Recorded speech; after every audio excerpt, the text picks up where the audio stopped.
Quick thing about flooring. I know this is probably one of the #1 questions in home gyms, garage gyms. What kind of flooring is everyone using?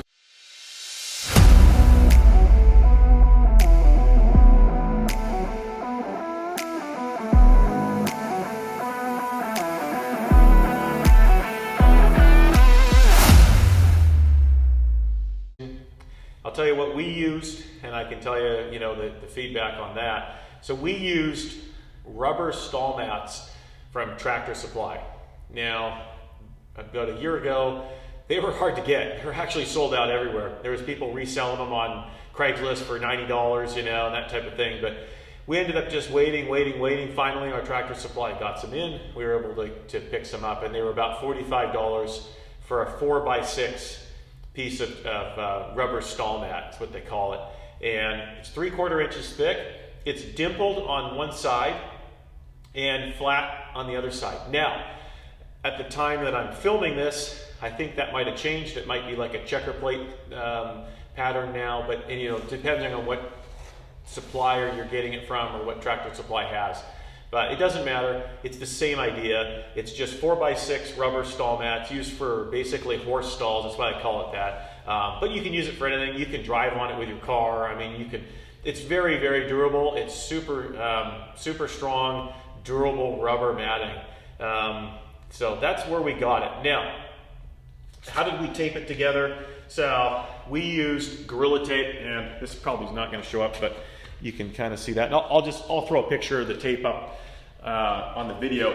So we used Gorilla Tape, and this stuff, for some reason, I don't know why, but it sticks really well to the rubber stall mat. Once you lay it down, it's good. And we've washed these floors. We've been dragging stuff across them. I just literally dragged the reverse hyper right across here. You can see the mark it dug into the rubber. It didn't even touch the tape. Now, you might ask, well, why tape them up? So the easy answer for that, for me and for what we did, is if you tape all the seams, when you go and you clean and you mop up your floor, the moisture or the water or cleaner doesn't seep in between the seams and go underneath your mat. So just basically, you're getting a solid, waterproof surface. And that's what you want, because you don't want all your dust and dirt going between your seams and then going underneath your mat. And one day when you go to pull the floor up, it's just going to be full of gross stuff and dirt and just mold or whatever. You just don't want that. Here's another thing.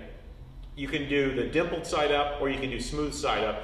We like smooth side up, and that's probably the most popular way. But what that does is it allows you to have the dimpled side down. And I'll show you pictures of this, and that creates an airflow underneath all the mats. So air can circulate, it can keep your floor dry. Our concrete floors are actually sealed. We've got an epoxy coating on them, so we don't have a huge moisture issue. But if you're just putting them on concrete's porous. It's going to draw moisture up from the ground, and you could actually have mold issues underneath your mat. So you want to look at putting that dimpled side down. That creates a bit of an airflow. Now, drawbacks to the stall mats. There's a couple of drawbacks, things to think about. Smells, #1. They smell like a tire factory. It does go away, but it's something you're going to have to live with for a couple of weeks at least. There are better quality mats. Rep Fitness sells mats that don't smell. They're going to cost a bit more money, but you're going to have a better quality mat without the smell. So that's one thing. Another thing that I found, if you're using a weight tree and it's got wheels on it, if you put 600-700 pounds on your weight tree and start dragging it around, what happens is this rubber floor, because it's dimpled on the bottom, the wheels will just kind of dig in, almost like dragging it across sand or like something soft, and it is hard to move. Now, there are alternatives. There's solid rubber flooring you can get from Rogue. I believe that's the cheapest, and it's either a 1/2 inch, don't quote me, but it's just 1/2 inch. It doesn't have the dimples, so you're going to be able to roll stuff across it a lot easier, and that's going to be one benefit to not going with the stall mat. Cost-wise, this is probably your cheapest bet. If you watch the sales at Tractor Supply, they do a 10% off coupon, I think twice a year. We just waited for that, used our coupon, bought all our flooring. So There's the story on flooring. I hope that helps you figure out what we did and maybe what you want to do in your garage. Let us know if you got any other questions or something you want reviewed. Let us know.